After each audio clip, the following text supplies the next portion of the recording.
우리 인간 세상의 모습은 돈, 권력, 쾌락, 명예, 거기에 그냥 다 빠져있고 미쳐있는 것 같은 모습을 봅니다. 세계 지도자들, 권력을 잡기 위해서, 권력을 지키기 위해서 참 제 생각에 어떤 때는 별짓 다 한다 라고 생각하는 때가 있습니다. 이것은 어느 나라나 어느 민족이나 어느 지도자나 개인적으로나 다 똑같습니다. 성직자들도 똑같은 모습을 보입니다. 한국의 신문을 보면 참 엄청나네요. 아파트, 사람들이 사는 아파트 건물을 올리는데 그게 철근을 뺐다. 그 철근을 빼면 무너지잖아요. 제가 도대체 이게 어떻게 된 일이 이룰 수가 있는가. 그냥 함성이 나와요. 놀래요. 이것이 세상적인 현실이요, 세상 사람들의 모습, 실상입니다. 그런데 지금도 옛날도 똑같아요. 고대 사회나 현대 사회나 똑같아요. 이런 세상 나라에서 하나님께서 뜻이 계셔서 애굽 세상 나라에서 모세를 통해서 이스라엘 백성들을 끌어내시죠. 그런 세상에 속하지 말고 하나님께 속한 백성으로 살아나오. 그래서 홍해바다를 쫙 가르셔서 엄청난 사건이죠. 맨 땅으로 건너게 하셨어요. 뒤따라오던 애국 군대는 다 물에 몰살하고 말았어요. 그래서 세상 나라 속에서 하나님 나라 백성으로 분리해서 따로 세우셨어요. 그리고 모세를 시내산에 올라가 40일 동안 금식하면서 십계명을 주셨어요. 예. 하나님의 백성으로서 바르게 살아라. 기준, 하나님의 백성의 법칙, 거기에다 맞춰서 살아다오. 그래서 십계명을 주셨어. 나 하나님 외에 다른 신을 섬기지 말아라. 너 앞에 우상을 만들지 말아라. 근데 천주교에서는 우상을 만들지 말라는 빼버렸어요. 안타깝죠? 하나님의 이름을 망령되게 부르지 말아라. 안식일을 거룩하게 지켜라. 부모를 공경하라. 살인하지 말아라. 간음하지 말아라. 도둑질하지 말아라. 거짓 증언하지 말아라. 내 이웃을 탐내지 말아라. 기준을 주셨어요. 복을 주셨어요. 이렇게 살아라. 그래서 1번에서부터 4번까지 하나님에 대한 거예요. 그리고 5번에서 10계명까지는 인간 관계. 예. 그런데 이렇게 계명을 주고 기준을 주셨는데도 우리 인간이 뭡니까? 하라는 건 안 해요. 하지 말라는 건 해. 이게 참 안타깝죠. 하라는 건 하고 하지 말고, 하라는 건 안 하고 하지 말라는 건 해. 그래서 모든 사람들이 다 하나님 앞에 죄인이 되어버렸어요. 안타깝죠? 그래서 해답은 무엇이냐? 로마서 3장 23절에 모든 사람이 죄를 범하였음에 하나님의 영광에 이르지 못했다. 모든 사람이 다 죄인이 되었다. 그래서 하나님의 영광에 이르지 못했다. 그리스도 예수 안에 있는 믿음으로 죄사함을 받는 구속의 은혜로 말미암아 하나님의 은혜로 값없이 의롭다함을 얻은 자 되었다. 구원의 길을 열어주셨다 그 말이죠. 네. 은혜로 주신 선물이다. 우리 모두가 다 죄인인데 하나님이 주신 선물인 구원의 길 독생자를 보내주셔서 믿기만 하면 죄사함과 영생을 주셨습니다. 그런데 구약은 뭡니까? 구약은 십계명 중심입니다.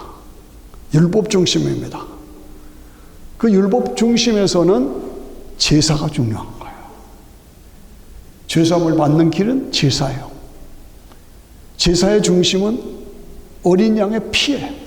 양의 피. 그래서 피 흘림이 없은즉 사함이 없다. 이것이 성경의 아주 기본 중심입니다. 예, 구약은 율법, 십계명, 율법, 제사 중심이고 제물 중심이고 제물의 피, 그것이 해결의 방법이었어요. 근데 그건 완전한 게 아니야. 일시적인 거고 그냥 임시로 죄를 덮어두는 것뿐이에요. 그런데 신약에 와서는 뭡니까? 하나님이 독생자를 이 땅에 보내셔서 죄 없으신 그분이 저와 여러분 모두의, 우리 모두의 죄를 대신 짊어지고 십자가에서 피 흘려 죽어주셨다. 네. 그래서 예수님이 돌아가시면서 마지막에 하신 말이 십자가에서 다 이루었다. 이게 굉장히 중요한 겁니다. 다 이루었다. 이건 무슨 말입니까? 인간의 죄값을 내가 대신 다 지불했다. 그 말입니다. 구약에서 율법에서 제사를 지냈는데 그 제사를 다 완성했다. 십자가 제사로 완성했다. 그 다음에 뭐야? 율법을 다 이루었다. 예언을 다 완성했다. 이것입니다. 그래서 신약은 은혜, 구약은 행명. 그래서 십자가를 통해서 율법 시대가 복음 시대로, 행위 시대가 은혜의 시대로 바뀐 거죠. 그래요. 그래서 복음은 믿음, 은혜, 의롭게 됨. 예.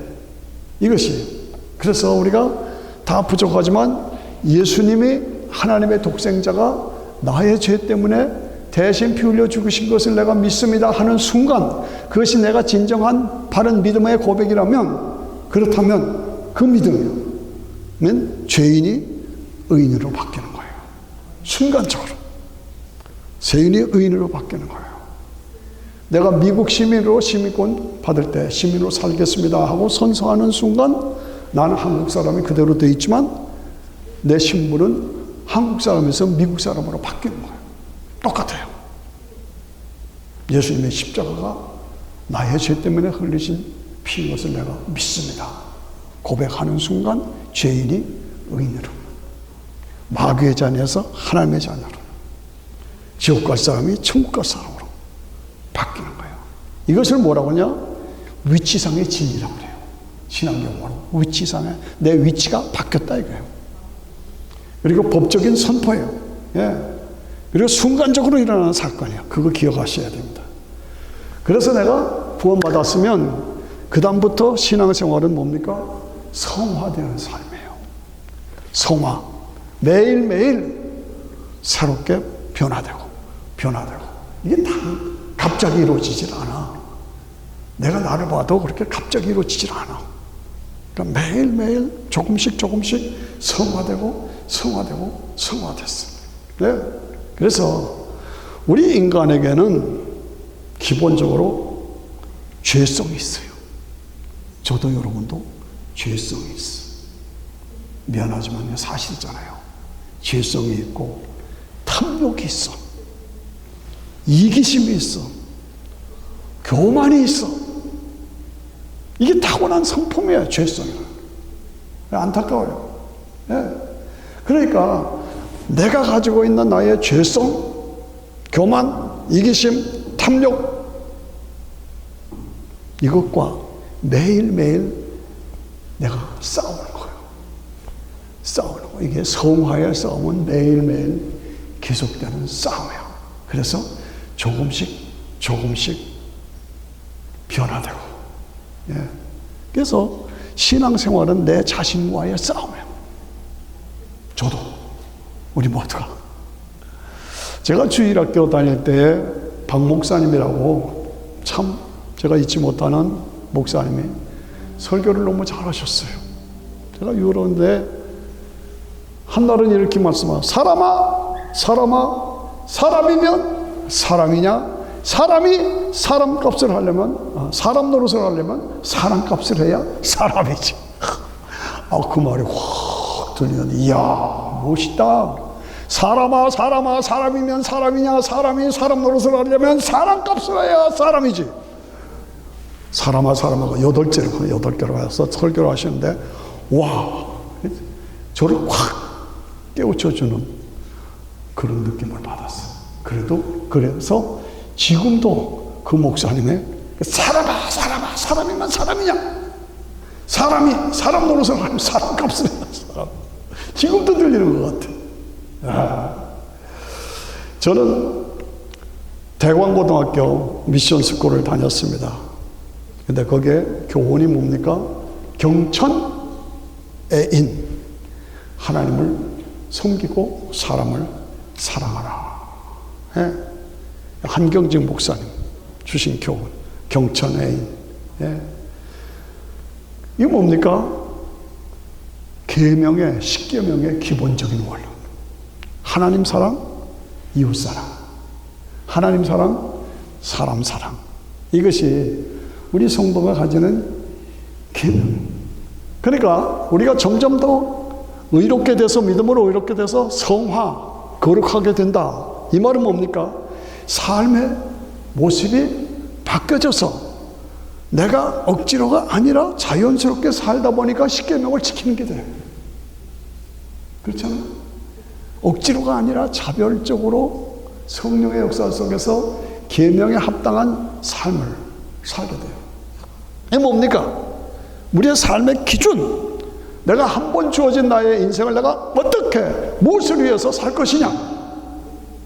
기준이 딱 우리에게 들어왔어요. 삶의 원칙. 이 삶의 원칙이 없으면 인생 실패합니다.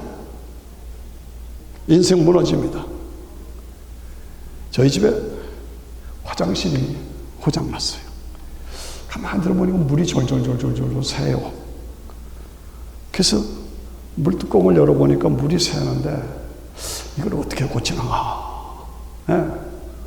생각을 했어요. 그냥 다 두드러 파괴하고 새고 사자니 너무 작업이 커져. 일이 커져요. 가만히 생각했어요. 물을 제공하는 게 있고 수평을 맞추는 게 있는데 이 원리를 생각하면서 요건 왜 있느냐? 이것은 왜 있느냐? 이 기능이 무엇이냐? 이 기능이 무엇이냐? 그것을 생각해가지고 이렇게 하면 되겠다. 그래서 딱 해보니까 딱 됐어요.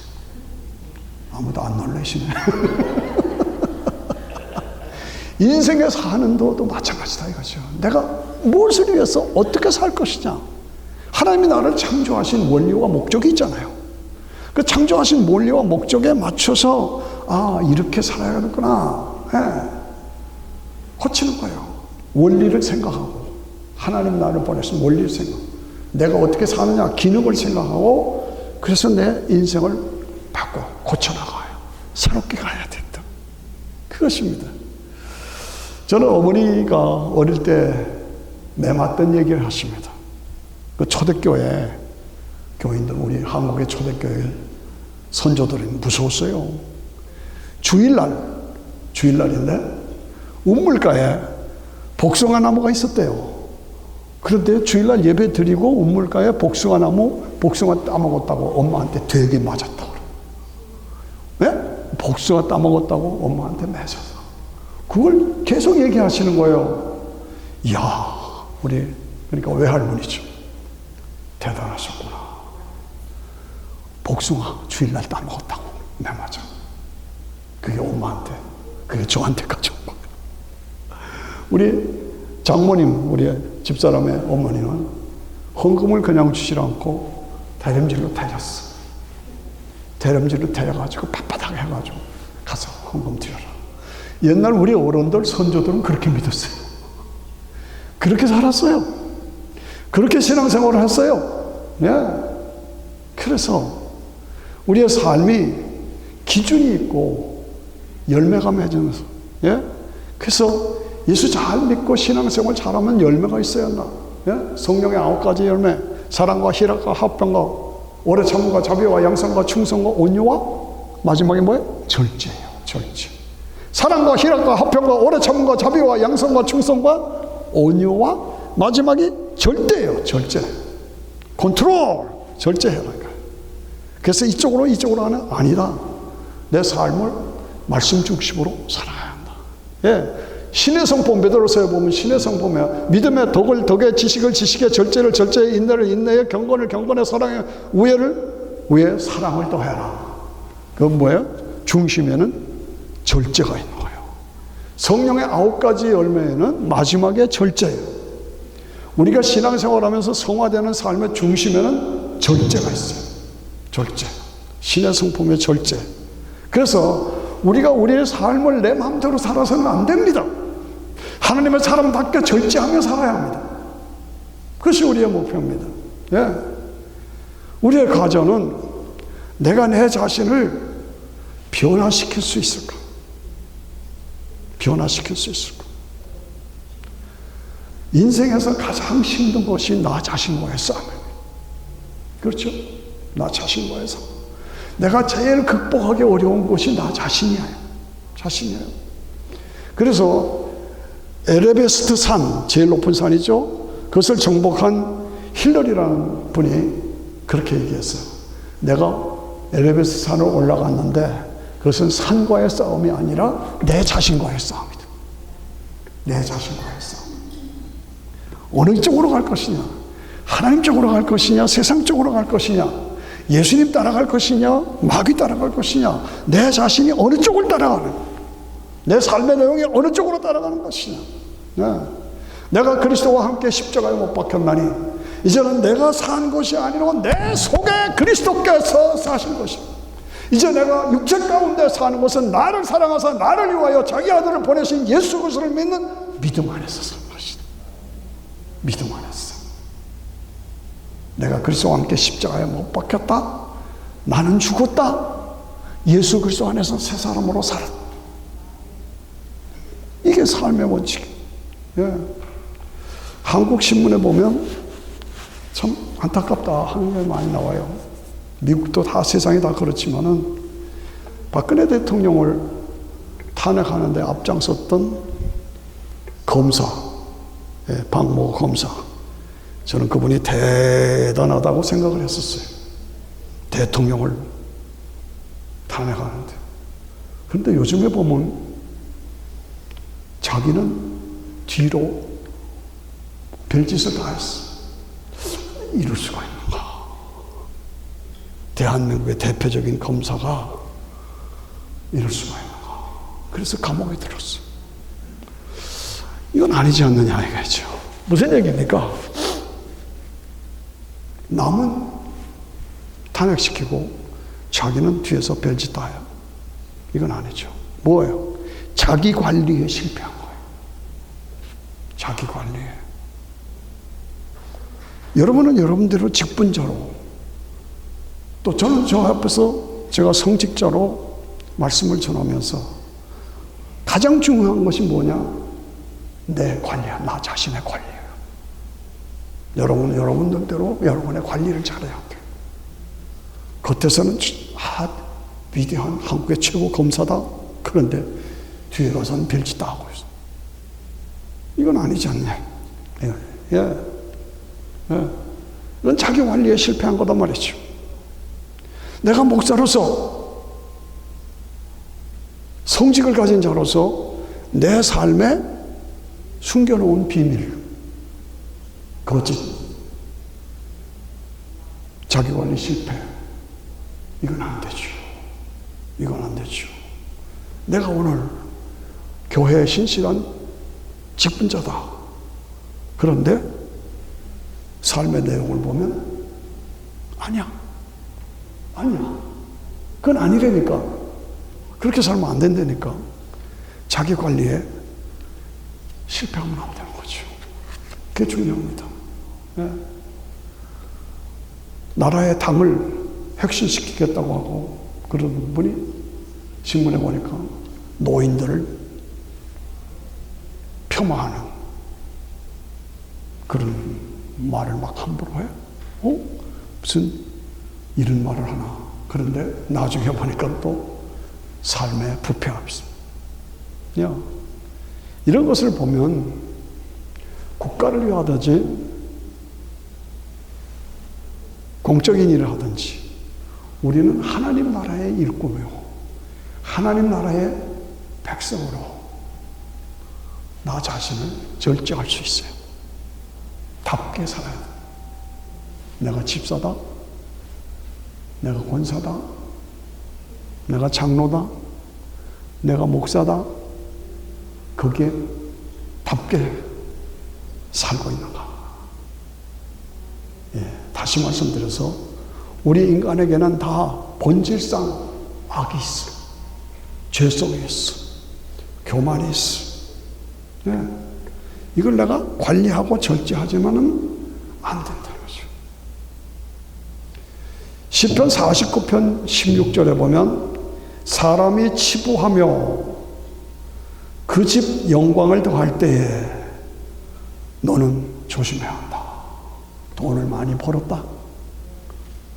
그리고 나에게 높임을 받는 요소들이 생겼다. 조심해라는 거예요.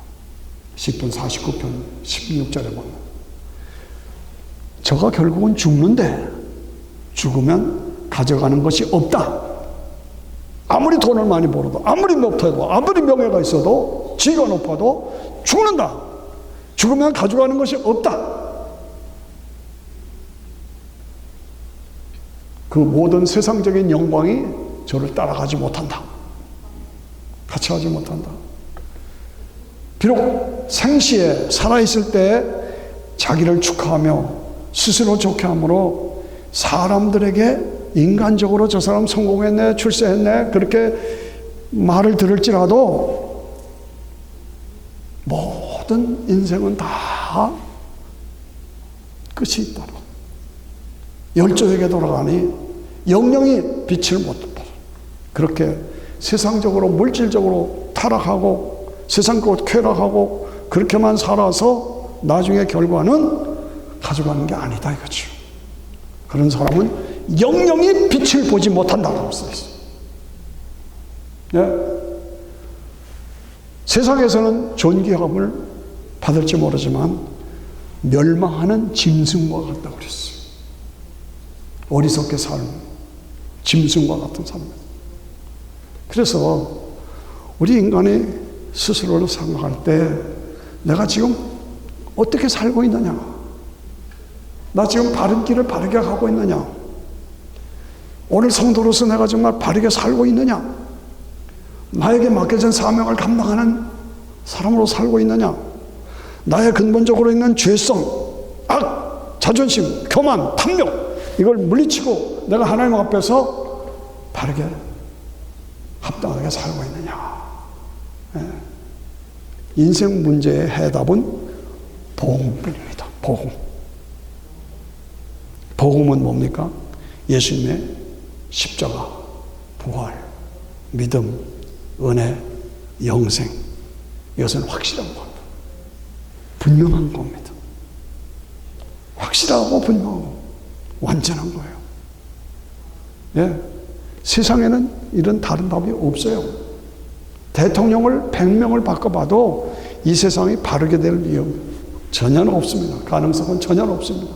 오직 예수님을 통해서 구원과 부활과 영원한 영생이 대답이라고 말이죠. 고층 아파트, 사람들이 그냥 그 집을 살려고 그렇게 애를 썼는데 그 아파트에 철근이 받치고 있는데 그 철근을 빼먹었어. 이게 말이 돼요? 말이 안 되는 거죠. 그런데 우리가 교회를 다니면서 우리의 신앙을 받쳐주는 게 뭐예요? 신앙을 받쳐주는 철근이 뭐예요? 다른 거 없어요. 부활신앙. 기억하세요. 부활신앙이에요. 부활신앙이라는 건 우리를 영원한 영생으로 연결해 주는 게 부활신앙이에요. 부활신앙. 부활은 사람들이 만든 얘기가 아니로 역사 속에서 일어났던 실제적인 사건이에요. 예수님이 십자가에서 죽고 부활하신 것은 역사적인 사건이다. 부활이 없다면 예수님이 없어요. 부활이 없다면 예수 믿을 필요가 없어요. 부활하셨기 때문에 예수님이 하나님의 독생자라는 것이 증명됐고, 부활하셨기 때문에 그 하나님의 독생자가 나의 죄, 여러분의 죄 때문에 죽었다는 것이 증명됐고, 부활하셨기 때문에 예수님은 신성과 인성을 함께 가지신 양성의 소유자라는 것이 증명됐고, 그 양성의 소유자가 십자가의 죽음으로 믿기만 하면 구원과 영원한 영생이 우리에게 주어졌다는 것을 우리에게 확인해 줬고, 부활하셨기 때문에 예수님 부활하신 것처럼 나도 부활한다. 나도 부활한다. 나도 부활한다. 이게 대답이에요. 예, 이게 대답이에요. 예. 그러므로 우리가 이 땅을 살아가면서 철저하게 이 신앙의 골격, 철근이 뭐냐? 다시 한번 강조해요. 저는 부활을 강조하는 사람입니다. 기독교 신앙은 부활입니다. 예. 그래서 아파트에 철근이 빠지면 무너지는 것처럼 우리 기독교 신앙에서 가장 중요한 것은 철근은 뭐냐? 부활신앙. 예수님 부활하신 것처럼 나도 부활한다. 이 확신을 가지고 오늘 본문의 말씀에 내가 복음을 전할지라도 부득불 내가 전해야 된다. 복음을 전해도 자랑할 것이 없으면 내가 어차피 복음을 위해서 증거하고 살아야 한다. 내가 다른 일을 하고 싸우며 믿음을 지키고 사명을 감당하는 것은 이 부활의 복음, 영원한 영생의 복음을 증거하기 위한 것이다. 내가 내 몸을 쳐서 복종시켜서 남에게는 복음을 전파해서 구원받게 하고 내가 복음을 버릴까 두렵다. 내가 도리어 버림이 될까 두렵다. 이게 뭡니까? 항상 여러분들 내가 지금 바른 것을 바르게 믿고 있는가? 바르게 살고 있는가? 하나님 보실 때 내가 지금 어떤 상태인가? 자기 관리에 충실해야 돼. 자기 관리에 충실해. 저는 저대로 목회자로서 내가 진짜를 진짜로 믿고 있느냐? 성직자로 목사로서 내가 진짜 사명을 바르게 감당하고 있느냐? 늘 고민했어. 네. 교회를 개척하고 세워가면서 하면서도 늘 나 자신을 내가 고민해서 내가 10가지 나 자신의 십계명을 만들어 봤어요. 나 자신. 첫째가 영적인 소경이 되어서 주보 보세요. 주보 뒤에 보시면 영적인 소경이 되어서 소경을 인도하지 않겠다. 이게 제 목표예요. 영적인 소경이 뭡니까? 하나님의 세계, 영원한 세계, 영원한 천국, 성경의 세계, 이게 안 보여. 그게 안 보이고 보지 못하면서 목사한다. 이건 거짓이요. 그러니까 영적인 소경이 돼서 소경을 인도하지 않겠다.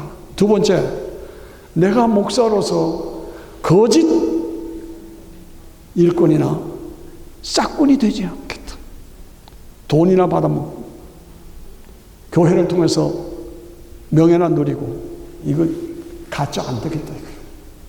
나 진짜 목사 되겠다. 복음의 거짓 일꾼이나 싹꾼이 되지 않겠다. 교인들은 열심히 믿으려고 하는데 목사가 앞에 떠가서 나도 안 가고 성도들도 못 오게 하는 그런 목사. 이게 장애물이야, 장애물. 앞서서 달려나가면 성도들이 따라오고 같이 신앙생활 해야 할 텐데 목사가 떠가서 가지고 자기도 안 가고 교인들 뜨겁게 믿으려고 하는데 가로막고 있다. 영적인 장애물이 되지 않겠다.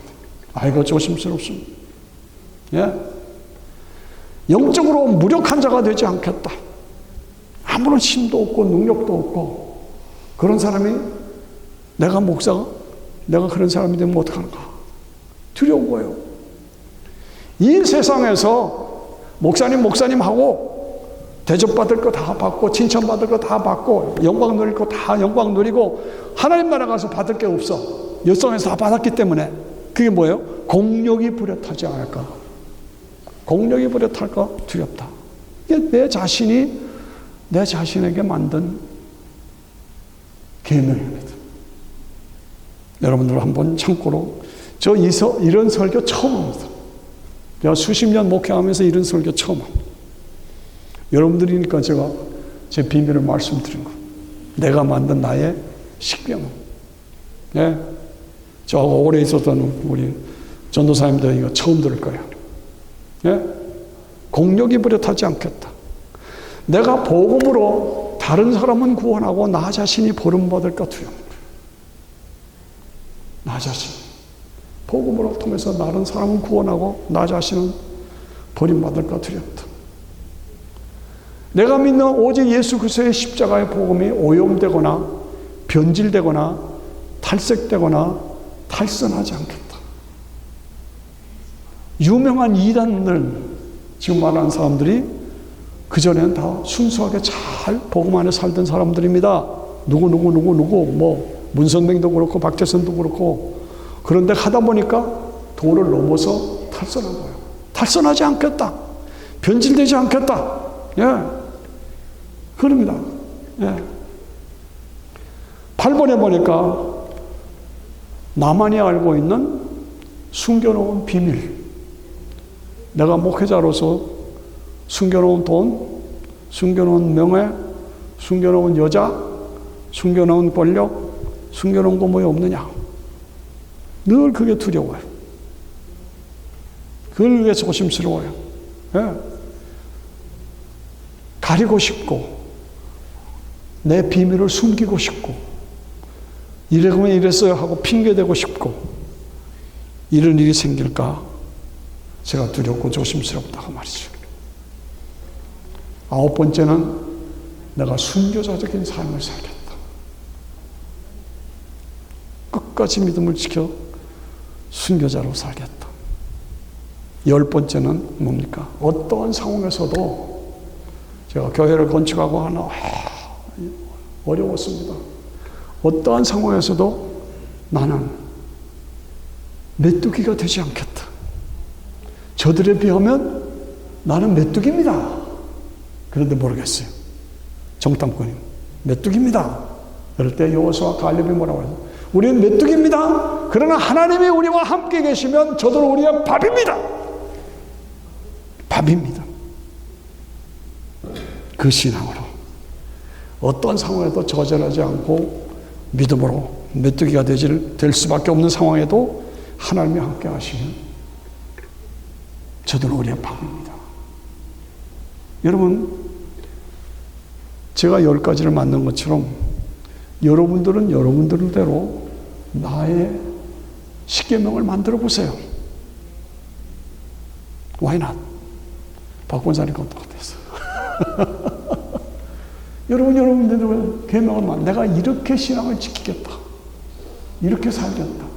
이렇게 헌신하겠다. 네? 만들어 보세요. 저는 저대로 목회자로서 10가지를 만들어 본 거예요. 그런데 저한테 고민이 생겼어요. 제일 어려운 게 9번째. 9번째가 뭐예요? 순교자야. 내가 핍박의 시대가 오고 지금 세상에 지금 종말의 때가 오잖아요. 그래서 크리스천들을 핍박하고 그런 때가 점점 지금 다가오고 있어요. 아셔야 돼요. 근데 내가 그런 경우에 순교할 수 있을까? 이게 고민이 되는 거예요. 자신이 없어요. 자신이 없어. 순교할 수 있을까? 그런데 하나 제가 그렇게 하면 되겠다 하는 게 있어요. 제가 ROTC 사기생이고 또 월남 파병하고 김신조 나오고 그런 위기의 때에 제가 군대 훈련을 받고 있었어요. 그래서 광주 보병학교에 가서 혹한 훈련을 받았습니다. 너무너무 힘들었어요. 그러니까 우리 부대원들이 장교, 소위도 국제신사인데 우리를 이렇게 비인간적으로 대하는 게 맞느냐? 이건 아니다.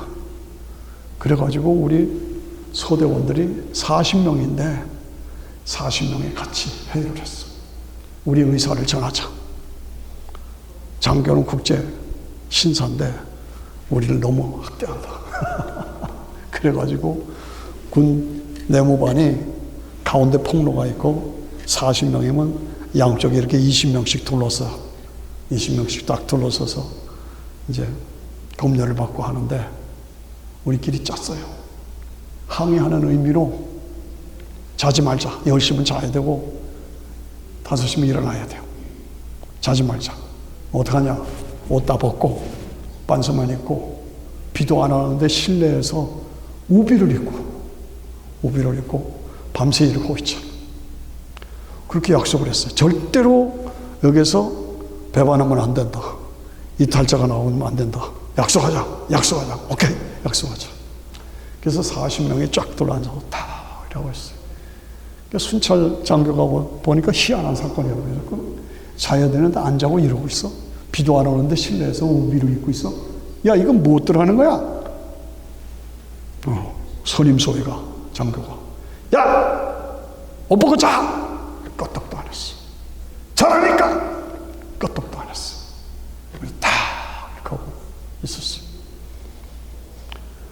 말을 안 들으니까 자기보다 더 센 장교가 왔어. 덩치가 이만해요. 주먹이 이만해요. 와서 뭐들 하는 거야 이거? 우비 벗고 자! 깜짝도 안 했어. 막 소리 질러도 깜짝도 안 했어. 그랬더니요, 한 사람씩 가는 거예요. 한 사람 앞에 가서 첫째 문간에 있는 아이 봐. 옷 벗고 자! 말 들어! 1대1로 대화하니까 못 당하는 거예요. 이 친구 옷을 벗었어. 우비를 벗고 벗었어요. 그 다음 편에 갔어요. 옷 벗어! 우비 벗어! 또 벗었어요. 전체로 할 때는 우리가 이겼는데 개인으로 하니까 뭐 그런 거예요. 하나, 둘, 셋, 넷, 제가 8번째예요. 고민이 오는 거예요. 저쪽에서 이렇게 오는데 고민이 오는 거예요. 어떻게 할 것이죠? 나는 동료들하고 약속을 지키겠다. 딱 결심했어. 내 옆에 올려. 벗어! 벗었어요. 내 옆에 왔어요. 벗어! 벗어! 벗어! 너네 주먹이 이만해. 팍! 여길 때려. 쓰러졌어요. 한 번에 내가 쓰러졌어요. 다시 딱 일어났어. 벗어! 안 벗어. 벗으란 말이야, 이 새끼야. 팍! 두 번째 또 넘어졌어요. 또 섰어요. 벗어! 벗으라고. 또 때리려고 하니까 40명이 와! 일어났어요. 때리지 마라! 왜 때려? 막 달려들어요. 그러니까요, 이 사람이 그만 주눅이 들어가죠. 꼬리를 내렸어. 그 당시에 광주에서 자카르타 권투대회에 가서 1등한 우리 동료가 있었는데 걔가 광주의 영웅이었어요. 영웅. 근데 얘가 앞장서서 때리지 말라고 말해요. 막 달려드니까 이 사람이 나가버렸어요. 그때 그 사건으로 제가 어떻게 됐겠어요? 동료들이 많이 잘했다고 해줬죠. 근데 제가 마지막 심판 때에 핍박이 올 때 내가 순교할 수 있을까? 순교할 수 있을까? 하면서 그때 광주 보병학교 때 그렇게 하면 되겠지. 네. 폴리갑이 초대교회 폴리갑이 총이었죠. 존경받는 감독입니다. 그런데 화영틀에 가서 불을 질러 화형을 당하는 거예요. 화형을 당하는데 그 지역의 사람들이 다 존경하는 교회 지도자예요. 그러니까 화형을 하고 불을 지르는 사람도 선생님 한 번만 예수 모른다고 해주세요. 한 번만 예수 모른다고 해주세요. 그럼 내가 불을 안 질리겠습니다. 한 번만 그렇게만 말만 해주세요. 그랬더니 폴리갑이 불을 질르셔. 불을 질르셔. 80년 동안 예수님이 한 번도 나를 부인한 적이 없는데 내가 이 나이에 어떻게 예수를 부인하고 어떻게 예수를 모른다고 하겠어? 불을 질르셔. 다 죽었어요. 누가? 폴리갑이. 여러분 기억하셔야 합니다. 폴리갑 화형의 선구자.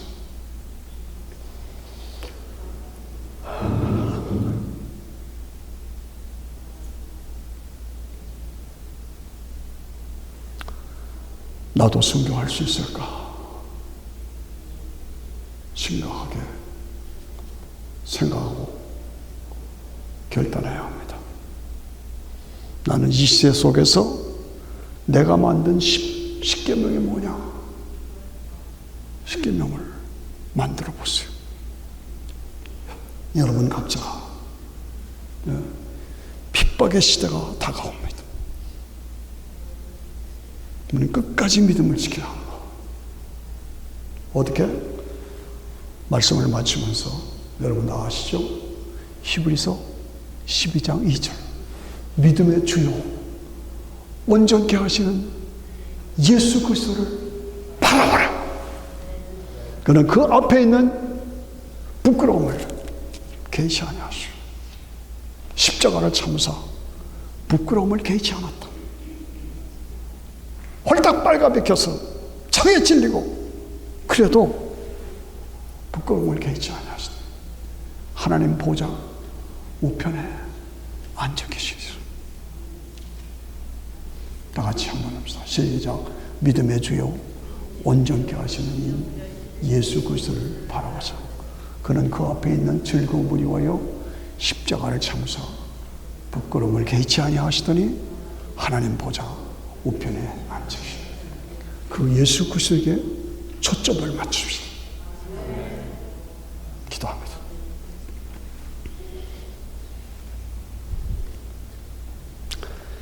예수 그리스도에게 초점을 맞추고 내 인생 살아가면서 내 자신이 십계명을 만드십시오. 모세에게 주신 하나님의 십계명 새롭게 확인하고 그 은혜 속에서 내 자신이 어떻게 하면 신앙생활에 승리하고 성공할 수 있을까? 그 주제를 놓고 여러분은 여러분들대로 자신의 십계명을 만들어야 합니다. 그리고 순교로 내 상을 마친다 하더라도 가장 영광스러운 자리요 방법이다 확신하고 저도 여러분도 새롭게 도전하며 예수 그리스도를 바라보라. 그는 그 앞에 있는 즐거움을 위하여 십자가를 참으사 부끄러움을 개의치 아니하시더니 하나님 보좌 우편에 앉아 계시니라. 주여 저의 믿음을 새롭게 하시고 자기관리에 충실하고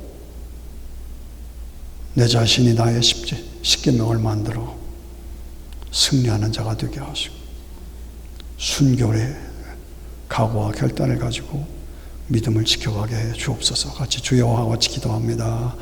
주여 도와주시고 함께 하시고 인도하여 주시옵소서. 하나님 앞에서 하나님이 기뻐하시고 원하시는 바른 정으로 주의 역사를 이룰 수 있도록 도와주시고 역사해 주시옵소서. 순교의 각오로 아버지 하나님, 아버지 하나님, 아버지 하나님, 아버지 하나님, 아버지 하나님,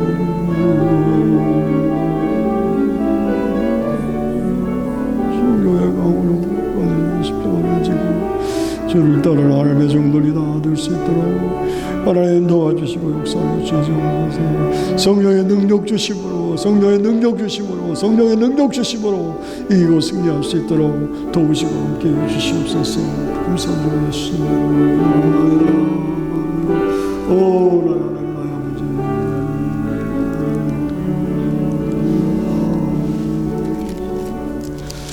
우리 함께 일어나셔서 300